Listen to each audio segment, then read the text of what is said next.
Good morning, good afternoon, good evening, everybody. Welcome to this episode of the Note Closer Show. I'm Scott Carson.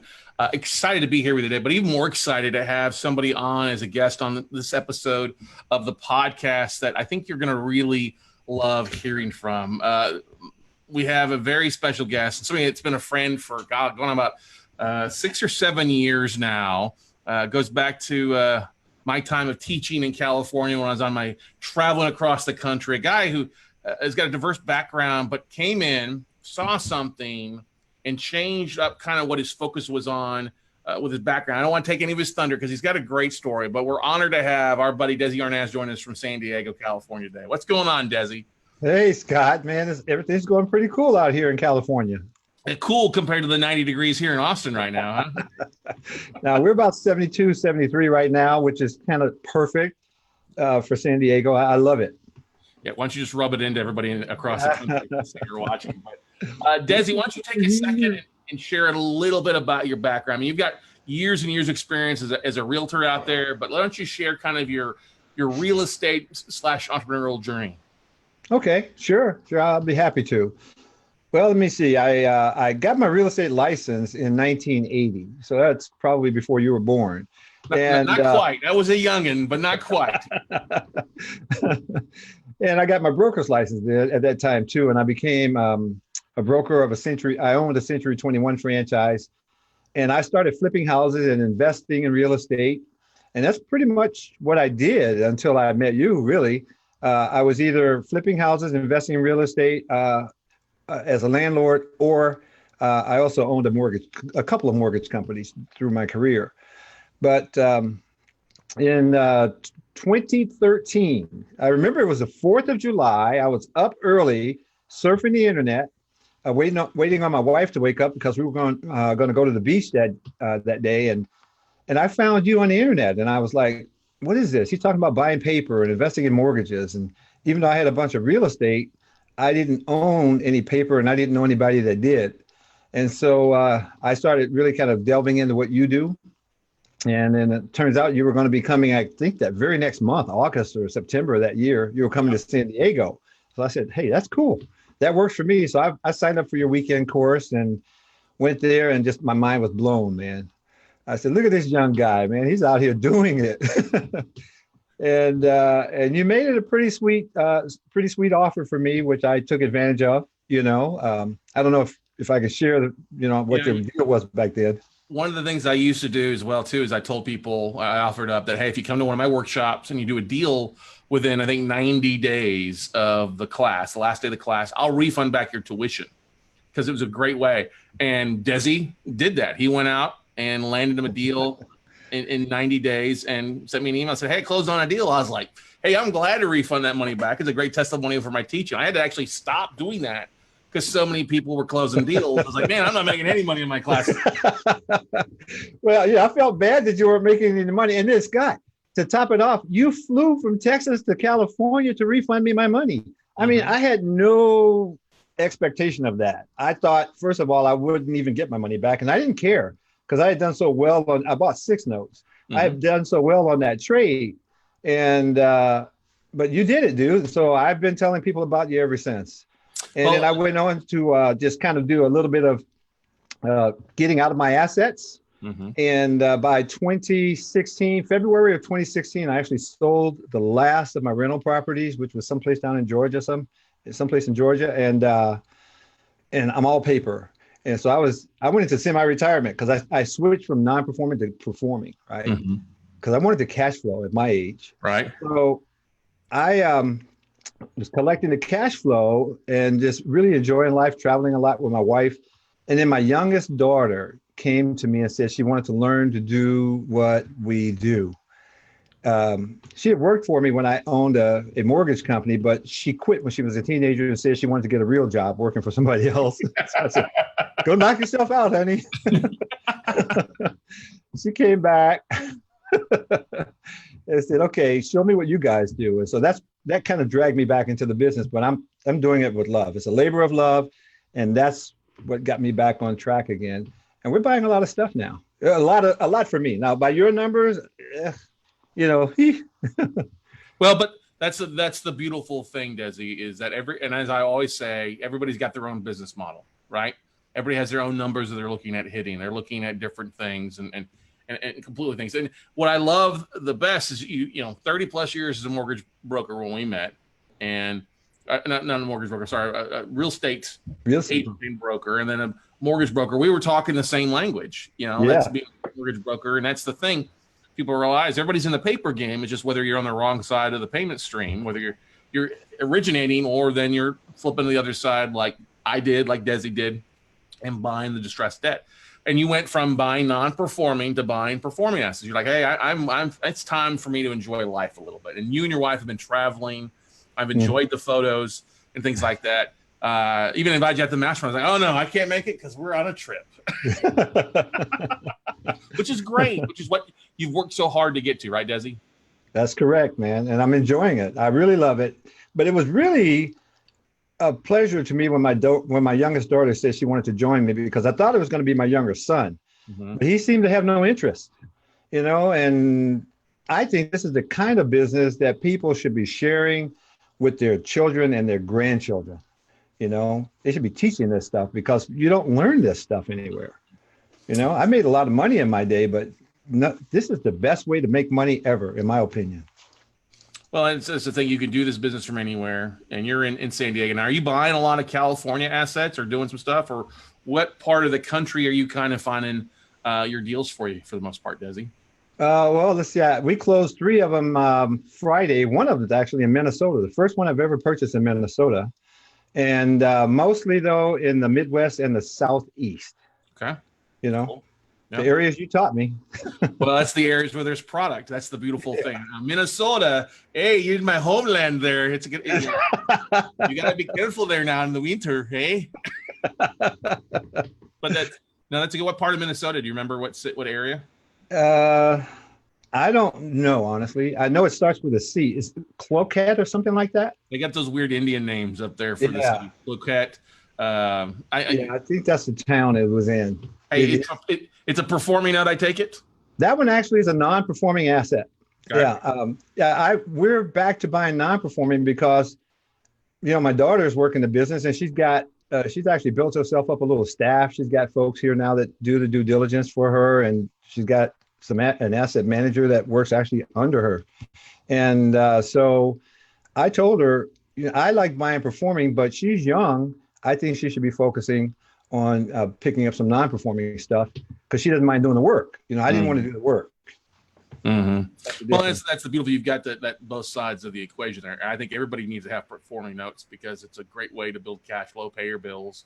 You know, I've had conversations. I think that's one of the best things that people can do initially is figure out what their monthly, you know, overhead is, and then focus on putting performing notes or semi-performing notes into that kind of portfolio. So if you need $5,000 a month to cover bills and everything, that should be your first number. Because once you get that number covered, you're technically semi-retired. You can, right?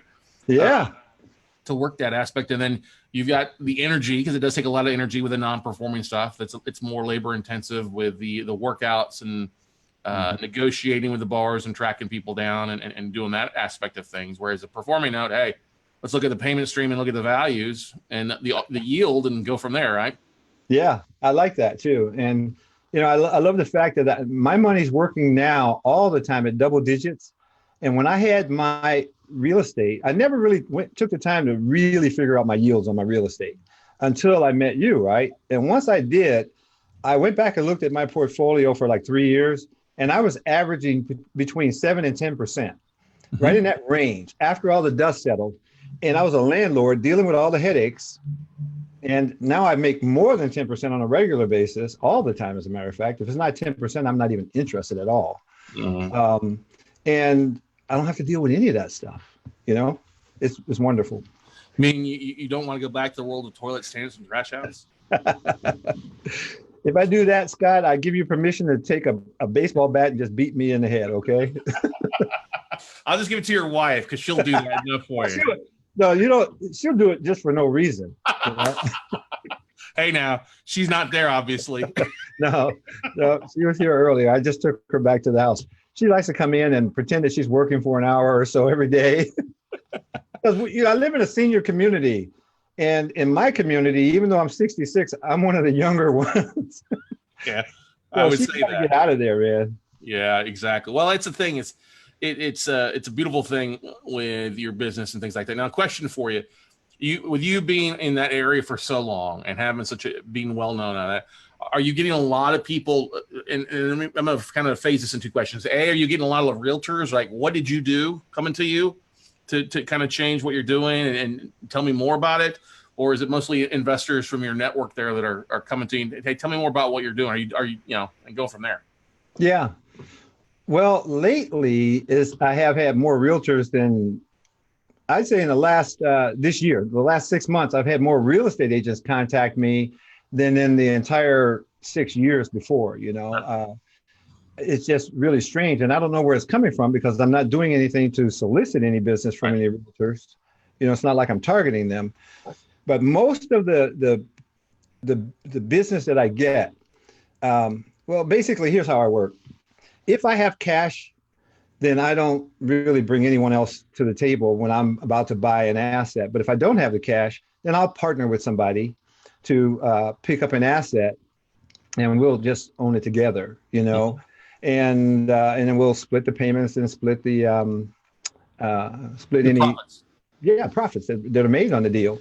And then once it's reperforming, because we'll buy the non-performings. This is the model we're using right now. We'll buy the non-performings. Once it's reperforming, at that point, if I've got the cash, I'll buy out my partner, which I just did one last week, another 2 weeks ago. If I don't have the cash and my partner wants to cash out, we'll just sell that note. Well, that's a beautiful thing. You get them reperforming. How many months of seasoning are you looking for before you're looking to start selling it, or either cashing out either party? We'll collect payments for at least 8 months. Yeah, 8 months. That's a good, smart aspect of thing. And like you said, you're buying in the Midwest and buying in Yeah. southeast part of the United States for stuff there. I mean, you're not buying anything in California, Well, I've owned two notes in California, and I've done well on both. right? But for the most part, I can't afford a lot of the stuff out here, And they Not want too much money for them. There's not enough discount. I can't get the yield. right, exactly. And and I get that every almost every day. I will say I get somebody email me, calling me, reaching out. Hey, I'm in California. If you got anything in California, I'll buy it. And I'm like, if I find anything in California that makes sense, I ain't selling it. I'm keeping it. Yeah, You know what I exactly. mean? But that's the thing, is that you're not afraid to get outside of your market. Now, are you flying up to these markets, or are you just using local relationships or local vendors to help you with your asset stuff? That's an excellent question because when I started in this business, Scott, I was concerned about how I was going to do that. I owned property in other states before, but I had gone out to every single property that I owned. I'd been there, some of them multiple times, to see the properties. But doing this, um, I have never gone out to see an asset before I buy it. I use local people to help me do my due diligence. And I believe honestly that by the time we're ready to pull the trigger, which usually takes us 7 to 10 days to kind of go through our process, I think I know more about the community than people that live there. You Mm. know, I know what's going on. I mean, we talk to the city, we talk to the county, we talk to real estate agents, we talk to local business owners. I mean, we do a really thorough due diligence process. And by the time I'm ready to pull the trigger, I feel like I have no doubt, you know, and that's what makes it easy for me to find partners because I can look my partners in the eye if I need the money, and I can say, this is we're going to do this. The only question is, do you want in? That's a beautiful thing. You're taking those extra steps of calling business owners in the county, the city, and asking them what's the area look like? What's the Yeah. city doing? Is there any weird shit we should know about basically when we're buying this Yeah. one? I found that if I call them up and I say, I'm considering relocating there and I just don't know the area, and people will open up to you, Hang on a and they'll second. tell you the good stuff. Hang on a second. That was a nugget there. I want you to repeat that those that are listening out there, because the thing we're hitting this right now is that you and I both know a lot of people are worried about investing outside of their backyard. They can't go out and touch it and feel it and see it. And I want you to come back and I want you to restate that sentence again one more time so that those are listening, whether it's on watching this live on our Facebook videos or YouTube, or listening on the radio or listening on iTunes or the podcasting platforms, they hear that great nugget, because that was a valuable nugget for anybody listening out there again. Well, thank you, Scott. I will call up and talk to the people out there, and I'll tell them that I'm considering relocating there, and that usually gets people to open up, about what's going on, and I like that. The other thing that I do too is when I'm talking to like the police department, we call it police department, the fire department. I ask specifically if there's been any incidents at that property or very nearby, and that's been really helpful, And I find people, especially if they think I'm moving there, right, or even thinking about it, they tell me everything. So I feel comfortable when I pull the trigger on one of those assets.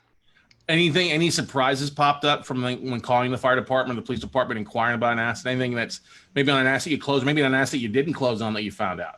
Yeah, there was one I remember. It always sticks in my mind. I was looking at a place in Memphis, Tennessee, and so I was talking with an officer, a female officer there, and she was just kind of telling me about the city and all that. And then she said, "So what's?" I can't talk like her, so I won't even try with Tennessee accent. So she said, what's the address where you're looking or whatever? And I said, I gave her the address, and she said, oh, there's a lot of killing going on over there. There's a lot of killing going on over there. A lot of killing. Oh, okay. So she talked me out of it, right?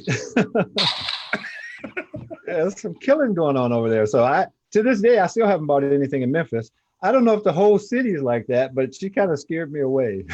Well, Memphis was a landlord's really paradise a few years ago, because 85% of the city is basically a rental community. Oh. But it's gone through there. You have to really dive into Memphis and know it on a street by street basis, not as just a zip code by zip code anymore. It's street by street, because there's a lot of properties getting tracked. You've been a landlord. You know how long-term tenants are. If they don't care and they move from one place to another, it's not their property. They don't care about it. And the last thing they care about is you taking care of your asset. Yeah. So I've seen a lot of people kind of pulling out and not dealing with Memphis. I stopped buying Memphis a couple years ago. And we've got some, other students that stopped because it was just becoming too rough. Even though you might find a great asset, the surrounding area was just too rough, and there might be some killing going on there. Exactly. Yeah. But I'm a part of that. Yeah, no, you don't want to be in a 2-gun alley. And one of the things that we like to do too is asking what market rent is, and if market rent's below 500, that's usually a quick identifier to just not even waste your time with it, right? There you go. That's another ding, ding, ding there, Scott. I didn't know that. Well, we buy a lot in Columbus, Ohio, Michigan, and stuff like that. We want to make sure it's worth our time, that if we do have to take the property back, that it's going to be worth and make some money on the deal if we've got to take it back as a rental. But we've always found, and that just comes from talking with local people in the area. We have a good friend in Detroit, a good friend in Columbus. Both are big turnkey operators. We found that being a good place to reach out to and ask about the city and the area. And they both shared that night. Hey, if rent's below 500, it's really not worth your time. So. Good. That's good advice. Yeah. So one of the great things I like what you're doing, because I got my ear to the ground. So I'm always hearing great things from people, and your name has popped up quite a bit, that you're really, you're sharing what you're doing. I mean, you're not educating people, but you are taking the time and just sharing what you're doing with, local people out there. I think I've seen a few more videos from you, which is great. On some of the cases, are you seeing some good stuff come from some of that extra marketing that you're doing now? My goodness, I'm shocked at what comes from YouTube and Facebook, just from putting out the videos. It's been blowing my mind, because I just look at it as I'm just sharing stuff. I was making my videos kind of long. I've shortened them all up to like a minute or two now, and I'm getting a lot more views, and I get calls from people all over the world. I've got a guy in Switzerland right now that wants to maybe partner with me on a note here. We're supposed to close this week. We'll see how it goes. I'm calling him tomorrow morning, our time. Switzerland, I guess they're like way ahead of us. They're like 7 hours ahead, so it'll be like the midnight there. Yeah, I know. I usually talk to him at 6 o'clock in the morning over here, or 7 o'clock in the morning. But came off YouTube, and he has $500,000 to invest, and his buddy is also a note investor who owns a few notes, and he's got over $1 million that they want to deploy. And it's like, YouTube, amazing. You and you may not know this information, but are you the one that filmed it and edited, or you just filmed it and gave it to somebody to upload it and do the work for you as far as uploading it? I upload my own. I was editing my own up until about 3 weeks ago, when a friend of mine suggested that I go and use Fiverr. And so I gave 3 people on Fiverr the same video to edit, and then I chose the one that I like best. And moving forward, that's what I'm going to be doing. I'll just have somebody else edit it. And a 66-year-old can learn how to use YouTube? Tell me about it. I still don't know how to use Instagram, though. I can't figure that one out. Hey, but you're using YouTube. That's a smart thing, and you're using what? You're using your smartphone, an easy webcam, something simple technology-wise to record, right? Yeah, my smartphone and my selfie stick usually, which is right here. I have a selfie stick that, can also serve as a stand. Yeah. So that's what I use. That's awesome. And do you have any idea how many views that the video that he reached out to you from has hit? I don't even know which one it was.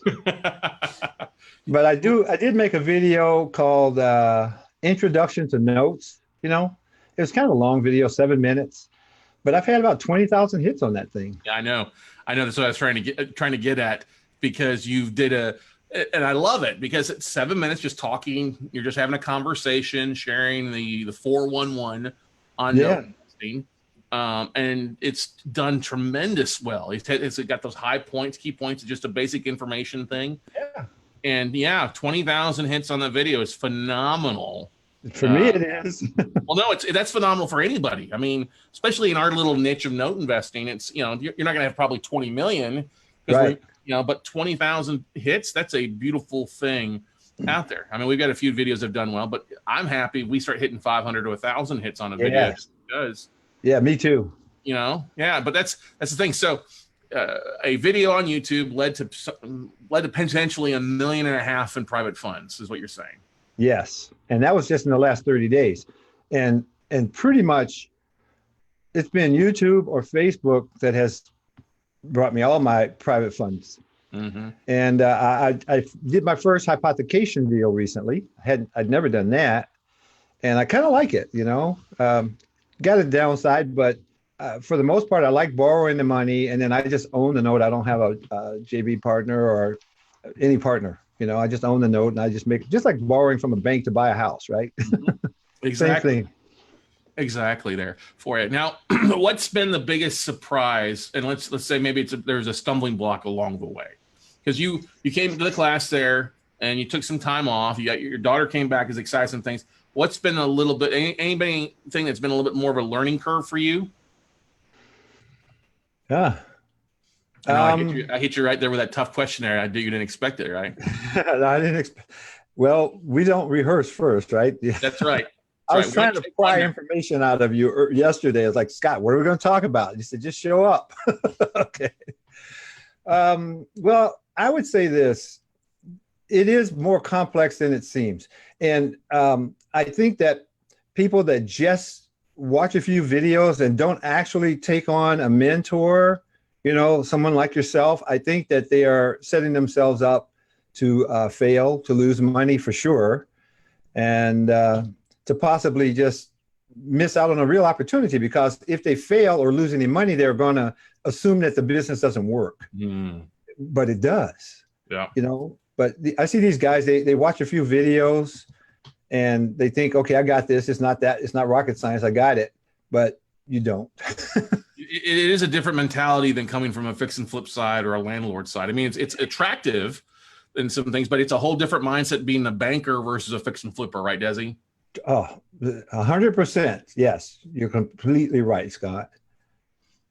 And I think a lot of people, and we see a lot of people are looking for deals. They're not finding them on the fix and flip side or the REO side. So they're coming into the note side. Like you said, watch a few videos. Oh, I can do this. I'm a smart guy. And then they end up overpaying or they missing something. And that's what happens. They overpay. And then I just wait. And if they want to sell later, I'll buy it. I'll buy it. You follow. Yeah. That's been a big key. Would you say that's been a big key to your success in finding some deals, is just the follow-up aspect of things and following up with sellers and buyers? Or Oh yeah, follow up is really the key. And so I use a software program to help me just kind of stay in touch with people. I use one called Kartra, Kartra. I really like it. I just got it. I was using something different before. I was using Infusionsoft for a while.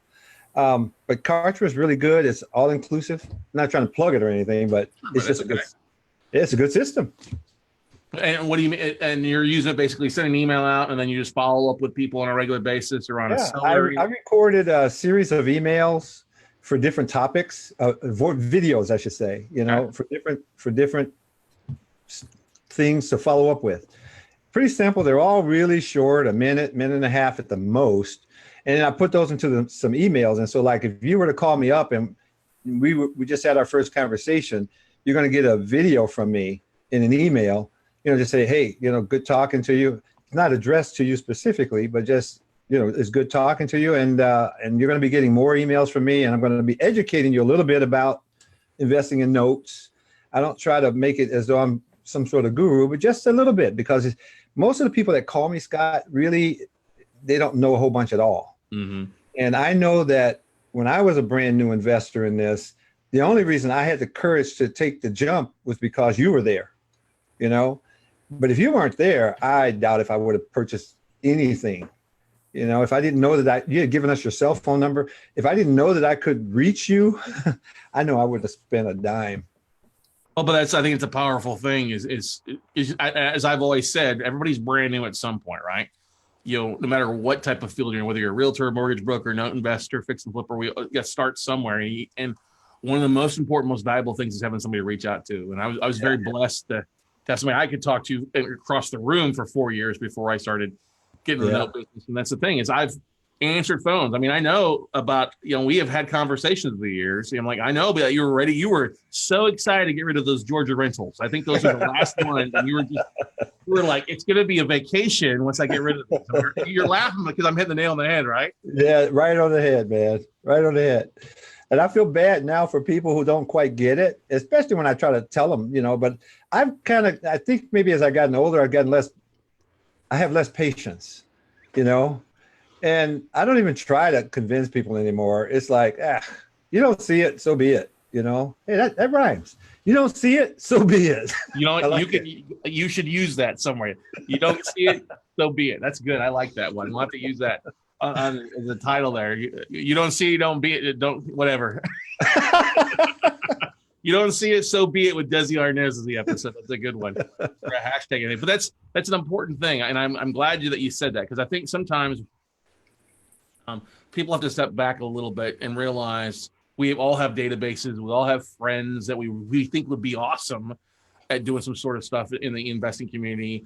And some people just don't get it. I mean, it's not a bad thing. They just are in their niche. They just don't see the bigger picture. Hey, just next and move on, right? Right. Yeah. My very best buddy he says, I like putting my hands on my property, and that's fine. That's fine. But I think I've about got him to the point that he's at least going to buy a note for his son, that he can put into, his son's about 5 years old. I said, look, get him a note, put it into some sort of a retirement account or something, or whatever you call those things for the kids. So that's an educational savings account, or like a Roth IRA or something like that. Yeah. Okay. Yeah. Just let it collect, at least let it collect interest, and let it grow over the next 10 years or 15 years. So it looks like he's going to be doing that, but he won't look at it. But at the same time, he borrows money from me to do his deals, right? So I'll do private loans for him. So you're originating the loan on his fix and flips and stuff like that in the note game, which is beautiful. Yeah, exactly. And we both used to do the fix and flips together. That's what we were doing. Mm-hmm. Now, what are you seeing going on? And you've got being in San Diego for so long. What are you seeing the market doing there? As we a little bit different conversation here. Are you seeing being crazy with people buying houses over valuations, or when I knew it was getting crazy is when they started inserting appraised value will not dictate sales price. I know, isn't that crazy? That is nuts. So you got to agree to pay this price regardless of what it appraises for. It's nuts, but you know what? It's also softening some. Right now, it's a little steady, but leading up to this summer selling season, the market was definitely softening. Up until maybe 2 months ago, I was the broker support for a buddy of mine that owns a real estate franchise here in San Diego. He's got like 600 agents, and he needed someone to help him just answer questions for these guys, you know? Mm-hmm. And so he was paying me a really nice annual salary just to be there to answer questions when he wasn't around, or to help answer questions. And so what I'm seeing is that agents were, I don't sell a lot of stuff myself, but agents were telling me what's going on out there is very competitive. They're getting slammed on their commissions. I mean, they're getting destroyed by these 1%ers and all that kind of stuff. And the sellers are a lot smarter too. So I see that as an industry that's kind of really taking a major hit. And I don't see it looking anything like it does today, 10 years from now. I think it's going to look completely different. Mm-hmm. I'm so glad that I phased out of it.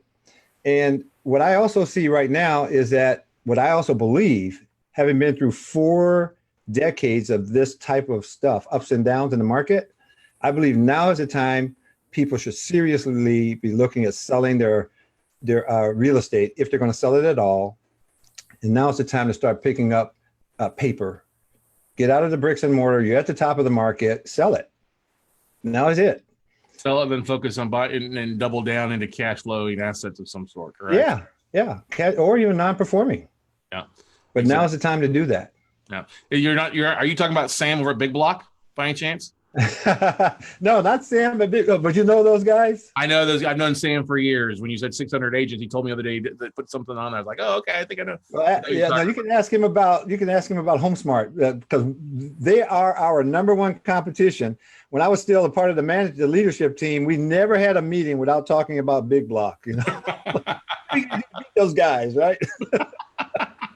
It's a small world, right? Small world. It really is a small world. But you bring up a very valid point, because when you start seeing people getting more savvy and more of these flat rate listing agents, listing companies or brokers and stuff like that. I was just talking with a title rep here in my building yesterday or the day before, talking about how she thinks the same way too. Realtors are getting squeezed out of the business. Everything's going to be more online. When you look at Zillow selling houses now, and then even Keller Williams getting into the game.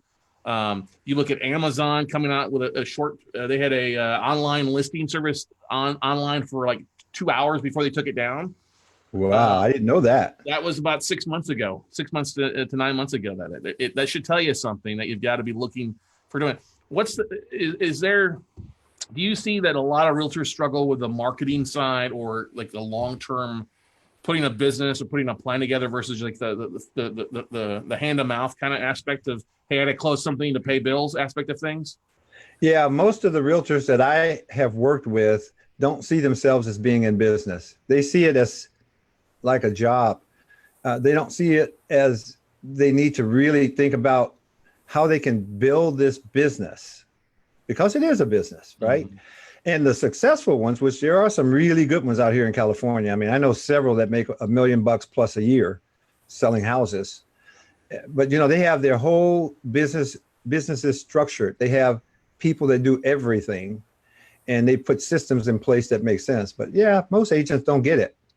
Mm-hmm. It used to drive me nuts when I owned the Century 21. You know, I tell these guys, even though I own this company, you're an independent contractor, which means you're in business for yourself. Mm-hmm. You need to be thinking that way, but they don't get it. I think people are too lazy. I do. You know, everybody wants the money, but they don't want to do really what needs to be done. Well, they don't want to do that. They want to do the bare minimum to get what they want to do. They don't want to go above and separate themselves. That extra 5% goes a long way in long-term success for people. You know, like you taking the time to film videos, short-term response videos to people you've talked to or had the same type of conversations, because it is a lot of the same conversations that we have.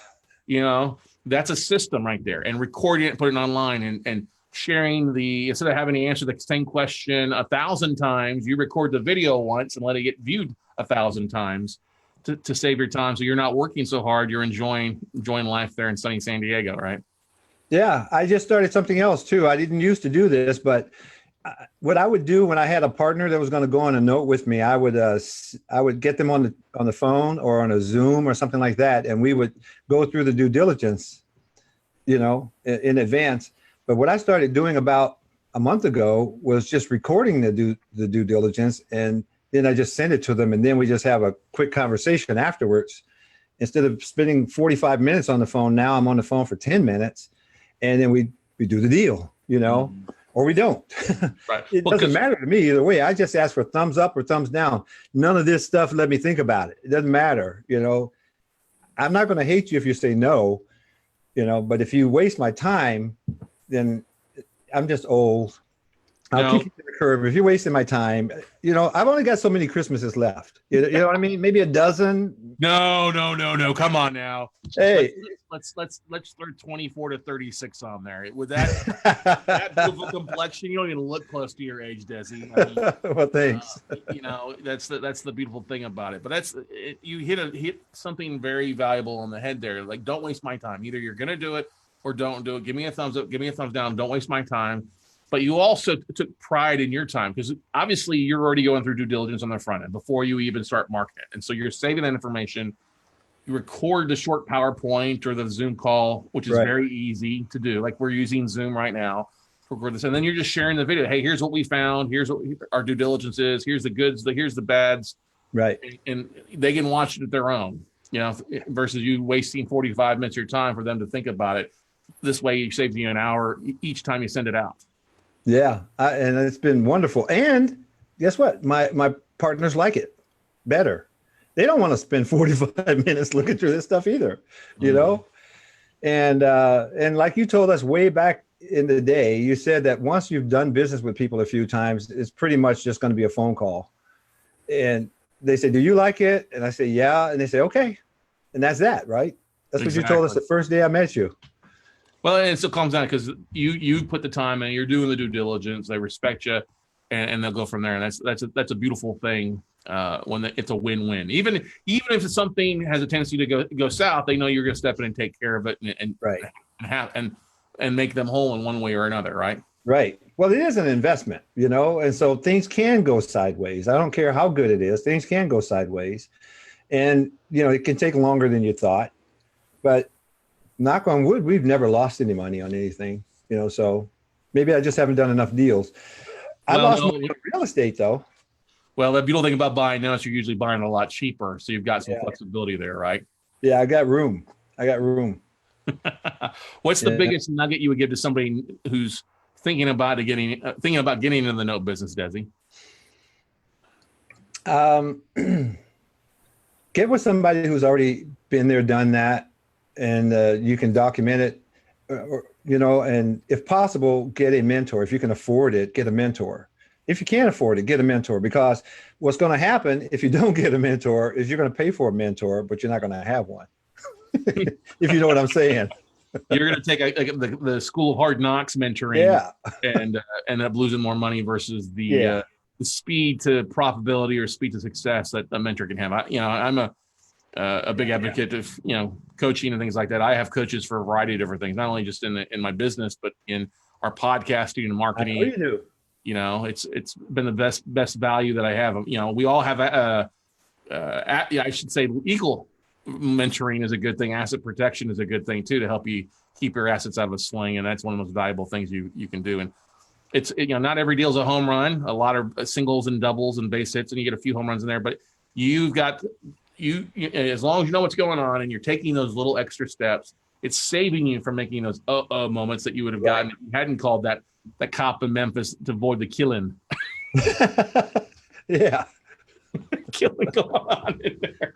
Oh, that's such a beautiful thing. Now, is there have you honed your checklist of things that you're doing and when you're looking at an asset for the most part?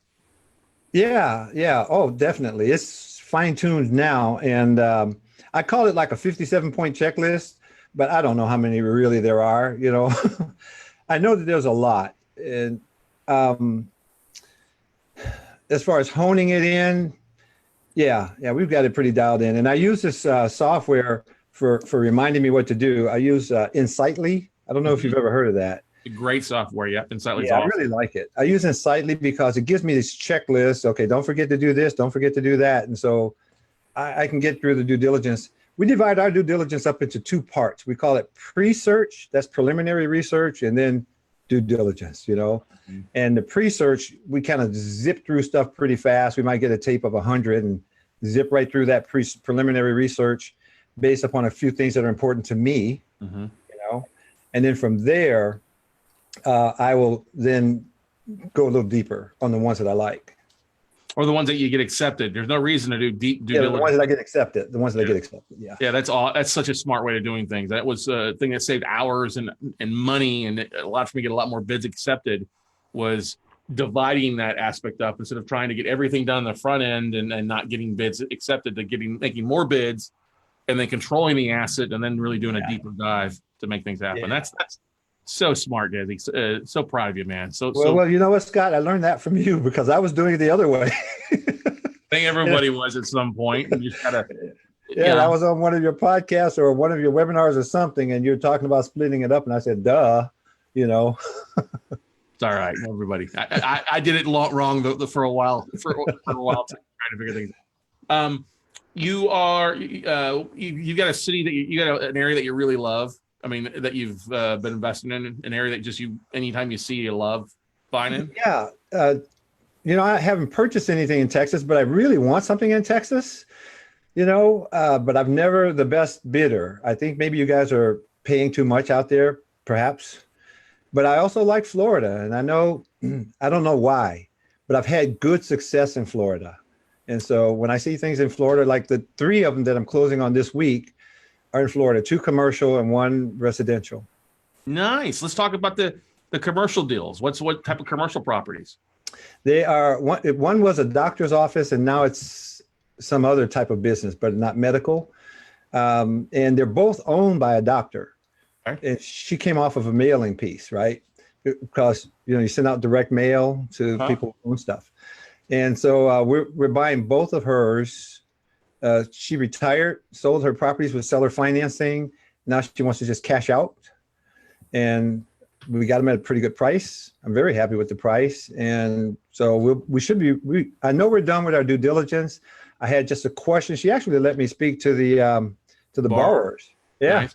Which was really nice. And so I called the borrower. We spoke for a few minutes, but he was in a meeting, and he called me back. And I was in a meeting, and now I understand he is he's out of the country. I don't remember which. He's someplace in Europe with his family on a 3-week vacation. But I got enough information. I'm ready to pull the trigger. Smart. Doing residential commercial deals. I love it, dude. Love it, dude. Yeah. The reason for Texas is we have such fast foreclosure laws here. So everything is almost, 70 cents on the dollar or greater with stuff here. So I haven't bought much in Texas in the last decade. No. Florida, though, I have loved Florida. I almost moved there. Spent a big chunk of time in Florida. Made a lot of money in Florida. Yeah. Glad to hear you're buying. You mind sharing what parts of Florida you're closing on those Florida assets at? I've been closing primarily on the eastern seaboard. Okay. Let's see. I think we just did one in Melbourne. You know where that is? Yeah, I'm not that familiar with Florida. Yeah. Melbourne, that's just like it's over by Cape Canaveral in that neck of the woods. Oh, okay. All right. If you say so. I didn't go out there to see it. Right. But it's a great area there, and that's awesome. And so, yeah, Eastern Seaboard, like between Jacksonville and West Palm Beach, I've seen a lot of stuff up in that neck of the woods. Yeah, that's where everything we've purchased has been up and down that coast. And let's see, there's another place called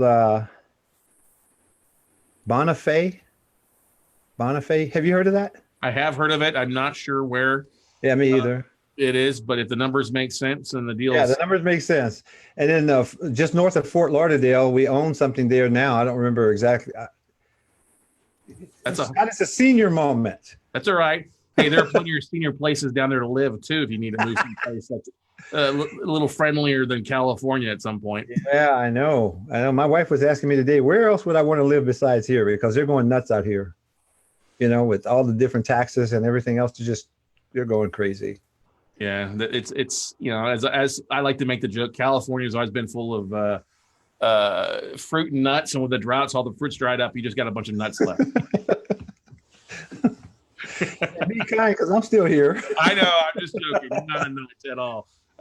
You're not fruity either. You're not making things happen, my friend. Definitely so.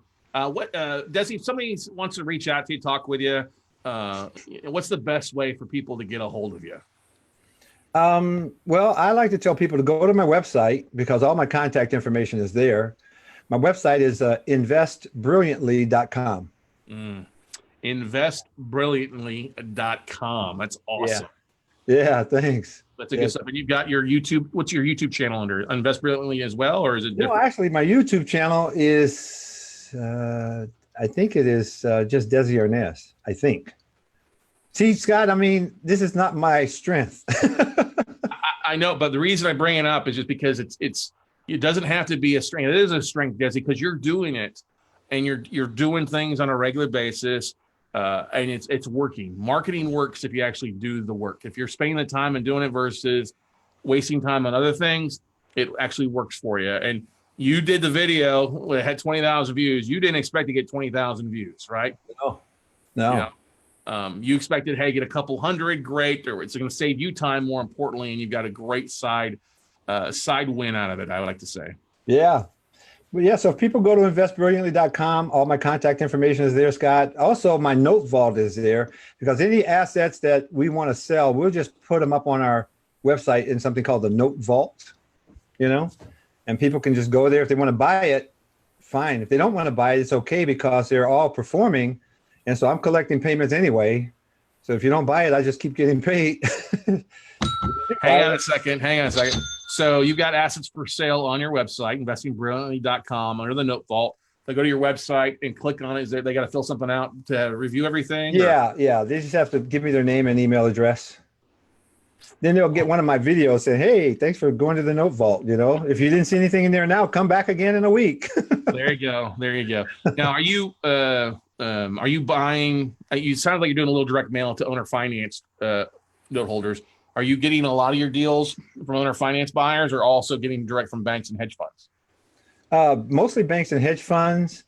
I found a broker in Florida, a note broker in Florida that was willing to do the work to send out postcards, but he just didn't have the money. And so we did the money, he did the work, and the calls came in. I think we got about 9 calls out of that, and it looks like we're going to pick up 3 assets. Ooh, how many mail pieces? 2,500. Okay, not bad. About what is that? A 3%? Yeah, no. But it doesn't matter. 9, and you're getting 3 deals out of it. Yeah, 3 exactly. And you know what? I may get more because that doctor came from that, right? And she's also got a place here in California, right here in Alpine, which is, I don't know, 30 minutes, 35 minutes from where I am. And it's a regular house that she just wants to sell. So I'll probably, if she'll give it to me, I'll probably list that property. And if it's selling for $500,000, I mean, every $15,000 counts, doesn't it? Yeah. So this stuff bleeds over into other businesses too, It totally does. Man, I am tickled pink hearing all your success stories and things like that. And it just comes from the fact that you're not afraid to put the work in, and B, you're willing to do that extra little bit that most people won't do. And that's why you're successful, Desi. That's why you're just killing it and doing amazing things. And I'm proud of you, man. It was the best refund of class I've ever done. Yeah, I know. I felt bad, man. I said, this guy didn't make any money on me. Don't feel bad. Do not feel bad at all. I'm proud of you. That was the whole focus of that aspect of things. And it's a proud moment. I'm glad. I'm really, really excited for you, Desi. I'll be out in San Diego actually in September for a couple of days. I'll give you a holler. Let's grab lunch. Yeah, absolutely. On me. Okay, I'll take that. All right, I'll take that. You heard that here first, everybody. Well, hey, Desi, thank you so much for being a guest here on the Note Closer Show. Like I said, check out Desi's website, investbrilliantly.com. Check out his note vault, and definitely check out the Desi Arnaz YouTube channel. Make sure to like and subscribe. He's got some great stuff on there, and and doing some amazing things. I'd learn from Desi. Learn that you can do some amazing things and you too can build a life that will take you to the top. So have a great day, Desi. We'll see y'all later. All right. Thank you, Scott. Thanks, God bless you. You too.